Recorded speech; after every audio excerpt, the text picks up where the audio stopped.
Or this person, the person on your mind, is feeling very heartbroken right now. They're feeling very heartbroken because the honeymoon phase has ended. They're not happy. They're not feeling happy. They're not feeling joy because they're feeling heartbroken over you, and for some reason or another. You know what that reason is because it's your situation. Holy Spirit, tell me more. What else do they need to know? Your person may be feeling heartbroken. They're reminiscing.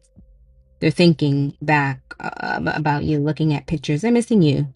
They want to make new memories. They want to get back to that happy place. They want to be in a good space with you again. They want to go back to the honeymoon phase. Right now, they're feeling very heartbroken. They're feeling very sad.